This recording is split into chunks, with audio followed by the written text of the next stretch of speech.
Réunion des experts et acteurs du secteur privé du tourisme de la CEDEAO à Ouagadougou au Burkina Faso. Des détails dans ce journal. Troisième et dernière réunion ordinaire pour l'année 2020 du conseil municipal de la commune de Cocody. Plusieurs points ont été visités. Et puis le maire de la commune de San Pedro, Félix Anoblé, a célébré la 6e édition de la Noël d'Excellence avec les tout-petits. Nous y reviendrons. Bienvenue, madame, monsieur. La réunion des experts et acteurs du secteur privé du tourisme de la CEDEAO s'est tenue du 13 au 18 décembre 2020 à Ouagadougou, au Burkina Faso.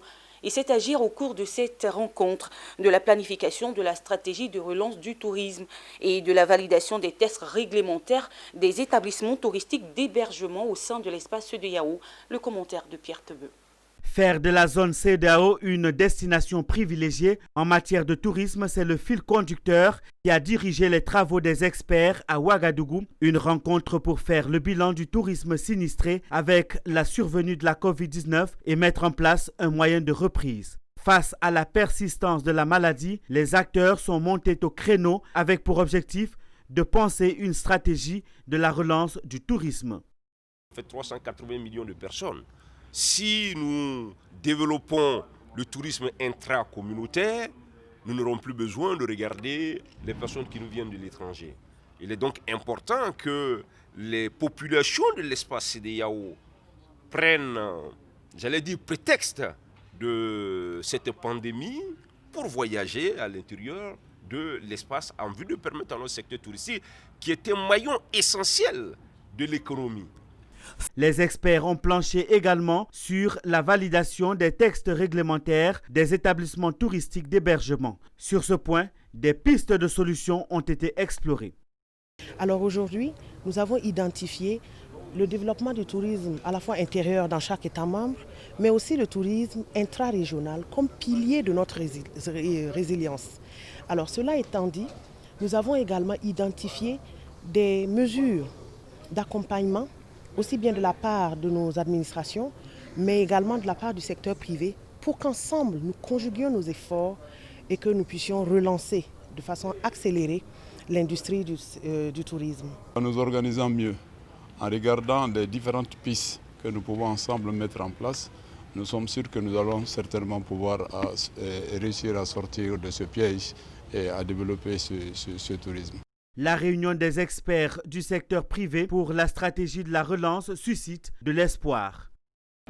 Nous, représentants du secteur privé des pays membres de la CEDEAO, présents à Ouagadougou du 13 au 18 décembre 2020, en atelier pour la stratégie de la relance et la validation des tests réglementaires des établissements touristiques d'hébergement au sein de l'espace CEDEAO, sommes constitué un comité ad hoc qui a procédé à l'ébauche d'une confédération ouest-africaine du secteur privé du tourisme de la CEDEAO. La rencontre de Ouagadougou au Burkina Faso a consacré une partie de son agenda à la mise en place de la Confédération des professionnels et acteurs du tourisme de l'espace communautaire. Effectivement, c'est une occasion que la CEDEAO nous a offerte pour nous organiser. Et nous avons saisi cette occasion, les 15 pays membres. La fermeture des frontières et la réduction de la mobilité, autant de mesures qui ont fini par asphyxier le tourisme dans l'espace CEDEAO. Il est donc attendu après ces travaux une reprise rapide des activités du secteur touristique dans la zone de la communauté économique des États de l'Afrique de l'Ouest. Il est installé le nouveau président de la MUGEAC, entendue Mutuelle Générale des agents du ministère de la Construction, élu lors de l'Assemblée générale du 4 décembre dernier. Ousmane Koulibaly a pris officiellement les rênes de la nouvelle mutuelle des agents du ministère de la Construction. Il va donc suivre cette organisation durant 3 ans, durée de son mandat. Des détails avec Mondésir Nascimento et Richard Akeke. Voilà, on va compter ensemble. L'investiture du président Ousmane Koulibaly, une fois, 2 fois. On ovationne à chaque fois. C'est de ce siège doré qu'Ousmane Koulibaly, nouveau président élu de la MUGEAC, va diriger la mutuelle. Officiellement installé ce mercredi 23 décembre 2020, dans le jardin du ministère, Ousmane Koulibaly président de la Mutuelle générale des agents du ministère de la Construction, a été plébiscité lors de l'Assemblée générale du 4 décembre dernier. Son rôle au cours de ce mandat de 3 ans va s'articuler autour de 4 axes principaux. Il travaillera pour la cohésion sociale, la reconstitution du corps social du ministère, augmenter le pouvoir d'achat des agents, veiller à l'épanouissement social et l'assistance juridique à tous ses mandants. Je pense que nous allons placer notre mandat sur la cohésion parce qu'il faut réunifier, reconstituer un peu le corps social de notre ministère. Donc c'est d'ailleurs le premier volet, œuvrer à la cohésion de tous les agents. Ensuite, augmenter le pouvoir d'achat par des primes substantielles et ça évidemment avec la bénédiction du cabinet du ministre de la Construction. Le troisième volet, c'est de faire l'épanouissement, veiller à l'épanouissement social de nos agents, par le bien-être de nos agents, par les projets mobiliers et projets immobiliers. Et le quatrième, c'est l'assistance que nous pourrons leur apporter. Les problématiques sociales au sein du ministère de la Construction préoccupent au plus haut niveau les responsables de ce ministère, notamment le ministre Bruno Nabagné-Koné. C'est pour cela sa représentante a invité le président de la MUGEAC à user de tous ses atouts pour la réussite de sa mission. Laquelle mission est de satisfaire les attentes des mutualistes. La gestion d'une mutuelle est une tâche à la fois exaltante et ardue. La mission est noble puisqu'il s'agit de toucher du doigt les réalités sociales et les conditions de vie de chaque agent. Récemment créée, la MUGEAC, Mutuelle générale des agents du ministère de la Construction, compte 1604 membres.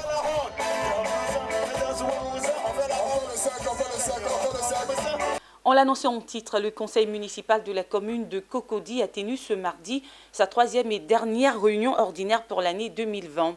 À l'ordre du jour, plusieurs points, notamment le bilan de l'année 2020 et le budget primitif de l'année 2021, revu à la baisse. Des explications avec Mondizir Nascimento et Augustin Kra.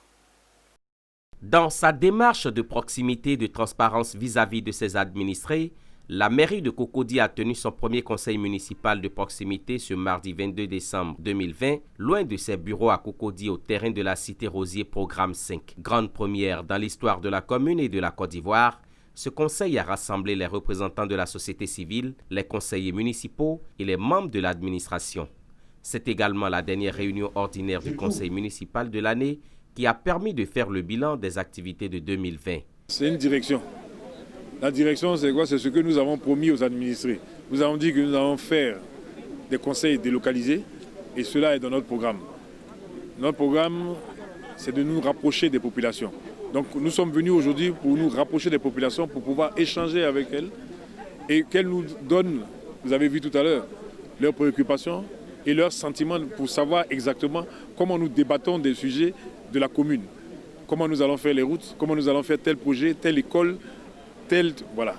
Et je pense que nous sommes satisfaits d'être en contact avec notre population et que le Seigneur puisse nous accompagner dans notre projet. Plusieurs autres points ont été débattus, notamment les prévisions budgétaires. À ce niveau, le budget de la commune de Cocody connaît une baisse du fait de la crise de la Covid-19, mais également de la baisse des taxes collectées par la municipalité. Selon Jean-Marc Yassé, maire de la commune de Cocody, cette baisse est une mesure de prudence. Ce budget pourra être revu à la hausse les jours à venir si la relance économique atteint son plein envol. Le budget en baisse, c'est pour prévoir. On veut être réaliste, mais le budget peut être revu à la hausse.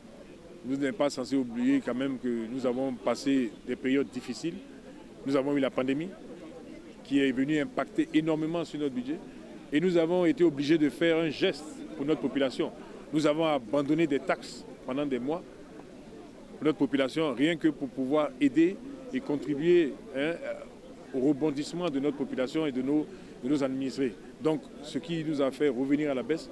Mais nous sommes sûrs qu'avant la fin de l'année 2021, nous allons reprendre notre budget, sinon même le dépasser. Il faut souligner que les populations sont reparties satisfaites du bilan du maire et ont souhaité qu'il poursuive surtout les œuvres à caractère social.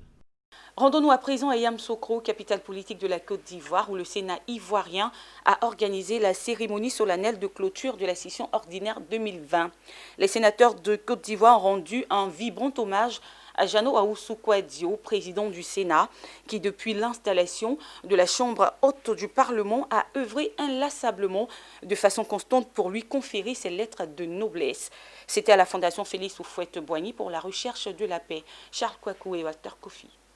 La clôture des activités 2020 du Sénat a été marquée par un moment de reconnaissance des sénateurs. Le président Ahoussou-Kouadio Jano, absent de la cérémonie parce que retenu en Allemagne du fait de la Covid-19. Tous voient en lui celui qui aura pesé de tout son poids pour mettre en route l'institution malgré son absence ces derniers mois pour des raisons de santé. Après la reconnaissance, place au bilan des activités du Sénat. Au titre de l'année 2020, le Sénat a tenu 3 sessions, 2 sessions extraordinaires et une session ordinaire. Pour les sessions extraordinaires et ordinaires 2020, le Sénat a voté 69 lois. Outre les sessions d'examen et d'adoption des lois, 12 sessions d'information parlementaire, dont 8 ont traité de la gestion de la Covid-19 par les départements ministériels de la République, ont également meublé les travaux du Sénat, des débats d'orientation parlementaire ainsi que d'autres sessions d'information avec la Haute Autorité de Communication Audiovisuelle HAK, la Commission électorale indépendante CEI et le Conseil national des droits de l'homme CNDH. Nous venons de clore une bonne année. Et nous allons profiter de ce qu'on nous donne comme vacances. Nous avons eu une année parlementaire très chargée. Nous sommes heureux d'avoir fait du bon travail. Être à l'écoute du président de la République pour savoir quelles sont les institutions pendant le moment de vacances parlementaires. C'est la réunion au Parlement pour laquelle nous sommes en vacances, mais les personnes, les élus, ne sont pas en vacances. La mobilisation pour investir le terrain, pour, après la situation malheureuse que nous avons connue, mettre en œuvre ce temps-là pour appeler les populations à la cohésion sociale, au dialogue et à la paix. L'ouverture de la session 2021 des travaux du Sénat est prévue pour le 22 avril 2021. Direction Sinko, localité située dans le département d'Odiéné, dans le nord-est de la Côte d'Ivoire. Les populations de cette partie du pays ont massivement soutenu le président Alassane Ouattara lors des élections présidentielles d'octobre dernier. Les émissaires du président étaient donc à Sinko pour remercier les populations. Le compte-rendu de Touré Labasse. Une forte délégation du parti au pouvoir, conduite par Brahma Bamba, président de la coordination RHDP Kabadougou sous-préfecture, s'est rendu le week-end dernier à Doulatie-Dougou, chef-lieu du canton Nafana, situé à 80 km au sud de Djéné. L'émissaire du président de la République a profité de l'occasion lui étant réservée pour remercier de vive voix les populations des 16 villages du Nafana qui ont bien accepté d'adhérer au programme de gouvernement présenté par le candidat du RHDP. Donc, au nom de toute la délégation, de cette forte délégation, nous vous disons merci. Nous disons merci à Nafana, merci pour cette grande victoire. Pour ces raisons, le président nous a mis en mission pour venir ici, dans les villages, dans les hameaux, pour venir vous remercier, pour venir reconnaître votre victoire, pour vous dire merci en son nom propre. Et c'est cette mission que nous sommes venus accomplir aujourd'hui. Ça n'a suivi la remise de dons d'Jean Roland. Le président Alassane Ouattara. Mais un président sans majorité au Parlement est un président affaibli. Alors donc nous devons faire en sorte, chers délégués du secteur, chers présidents de comité de base, à faire en sorte que le candidat présenté par le parti soit élu sans problème.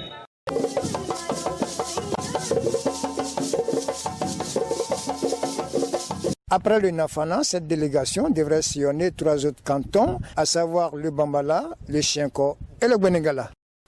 Rendons-nous à Korogo où la ville a vibré récemment au rythme du Sénang, entendez festival culturel et touristique, un festival qui valorise la culture sénoufo. Pour cette 6e édition, un hommage a été rendu au défunt Premier ministre ivoirien Amadou Gon Coulibaly. Le reportage de Ouattara Daouda dans un commentaire de Betty Kwaku. Entamé à la mythique place publique Bondala, le festival culturel et touristique dénommé Senang a connu son apothéose dans la nuit du dimanche 20 décembre 2020 au centre culturel Womienyon de Korogo, un moment de valorisation de la culture sénoufo.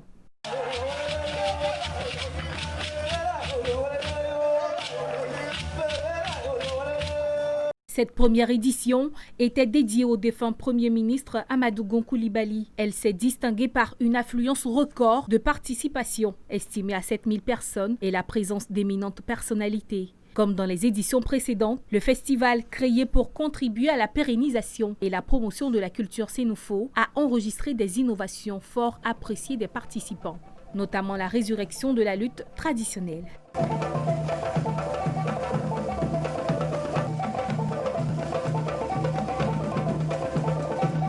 Placé sous le thème « La culture sénoufo, vecteur de valeur pour la paix et l'unité nationale », l'événement a vu la participation du procureur de la République Richard Adou, l'ambassadeur Amadou Coulibaly dit Hams, directeur des affaires extérieures à la présidence, Sa Majesté le chef de canton central Issa Coulibaly. Le festival de Senang nous permet et nous permettra de rester en contact permanent avec notre culture. Comme nous avons marché dans les pas de nos aînés qui, comme eux-mêmes, ont marché dans les pas de leurs parents. Ce n'est pas nous qui allons briser la chaîne. Vive le peuple sénoufo, vive le Senang et vive l'institutionnalisation du Senang.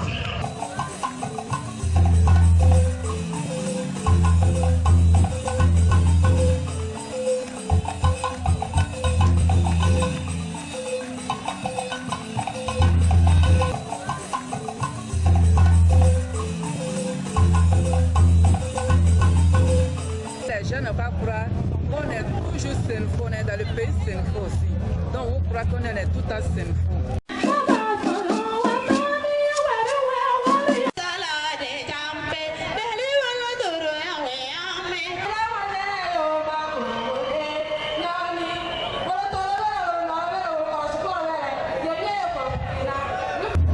Vu la mobilisation, vu l'engouement qui est autour de cette activité, en tant que commissaire général du festival du Senang, le bilan est positif.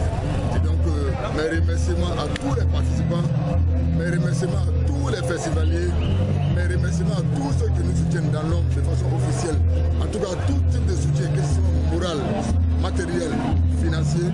Au terme des compétitions âprement disputées, les plus méritants sont repartis avec des récompenses par ordre de mérite. Il est bon de noter que plusieurs régions ont participé à cette 6e édition du Festival du Senang.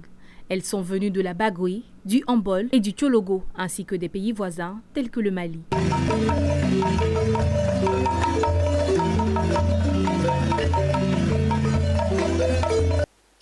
Parlons Noël à présent et c'est à San Pedro où la célébration de cette fête a rimé avec l'excellence à l'école. Le maire de la commune balnéaire a récompensé les meilleurs élèves du primaire. C'était lors de la célébration de la 6e édition de la Noël d'excellence. Abel Kwao et Zénab Dosso nous en parlent. À San Pedro, la 6e édition de la Noël de l'excellence ou l'arbre de Noël dédié à la célébration des élèves du primaire qui se sont bien illustrés de la meilleure des manières en classe, a eu pour cadre le groupe scolaire Le Centenaire du quartier Cité. Cette cérémonie a enregistré la présence des autorités préfectorales, éducatives, des enseignants et des parents d'élèves. Initiée par le maire de la commune de San Pedro, Félix Anoblé, la Noël de l'excellence vise à inculquer aux lauréats le goût de l'effort dans le travail. Ces 100 élèves magnifiés ce jour seront un facteur d'émulation pour les autres. Les meilleurs élèves de chacune des 3 inspections de l'enseignement primaire et préscolaire du département de San Pedro sont répartis chez eux avec des cadeaux bien emballés. Nous avons voulu, plutôt que le cadeau soit un mérite. Et le mérite, c'est de voir comment les meilleurs de l'école primaire sélectionnés par les enseignants puissent être récompensés à la veille de Noël pour leur travail. C'est pourquoi donc 100 élèves des 3 IEP de la commune de San Pedro, je dirais du département de San Pedro, ont été sélectionnés pour recevoir des cadeaux de Noël. La date choisie pour cette cérémonie n'est pas fortuite. C'est bien la Noël, la fête des enfants. Au-delà du caractère festif de cette cérémonie, c'est une occasion pour célébrer nos enfants qui se sont bien illustrés dans le travail. Le premier magistrat de la commune a réitéré son engagement de porter à tour de bras l'école à San Pedro. Il a égrené le chapelet des réalisations de la mairie de San Pedro au titre de l'année 2020, en termes de fourniture de mobilier, de réhabilitation des locaux et de construction d'écoles primaires, sans oublier les prises en charge scolaires et les colonies de vacances. Et depuis 3 ans maintenant, le directeur général de la Loterie nationale de Côte d'Ivoire, Dramane Coulibaly, arrive à Dimbokro, les bras chargés de cadeaux à l'occasion de la fête de Noël. Cette année encore, Dramane Coulibaly n'a pas dérogé à la règle. De nombreux enfants de la capitale du Nzi sont rentrés chez eux avec les bras chargés de cadeaux offerts par le Père Noël. Le commentaire de Pierre Debeu. De nombreux enfants de la capitale du Nzi sont rentrés à la maison après avoir reçu leurs précieux cadeaux du Père Noël. C'est le cas des enfants du groupe scolaire Alassane Ouattara. Ici, ce sont environ 200 qui sont repartis avec des souvenirs de Noël.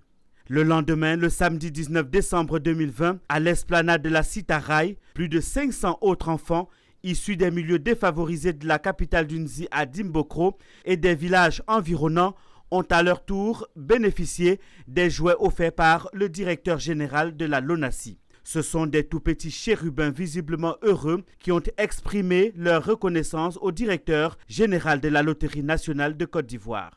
Depuis quelques années, votre papy, Dramane Coulibaly, a décidé de faire de nombreux heureux à Dimbokro. N'est-ce pas? D'accord. Hier, déjà, on était au jardin d'enfants. Il y a tous les enfants de la maternelle ont reçu des cadeaux de leur pépé Dramane Coulibaly. Ce matin, nous sommes à Citaraï pour continuer la caravane du bonheur avec les enfants de la ville de Dimbokro, les enfants des villages environnants. Il y a au moins 24 villages qui se sont joints à nous. Le directeur général de la Loterie nationale de Côte d'Ivoire a été représenté au cours de ces 2 cérémonies par la directrice exécutive de la Fondation LONASI à la tête d'une forte délégation constituée d'agents de la LONASI. Et voilà, c'est la fin de ce journal préparé par l'ensemble de la rédaction. Merci de l'avoir suivi. Prenez soin de vous. Au revoir.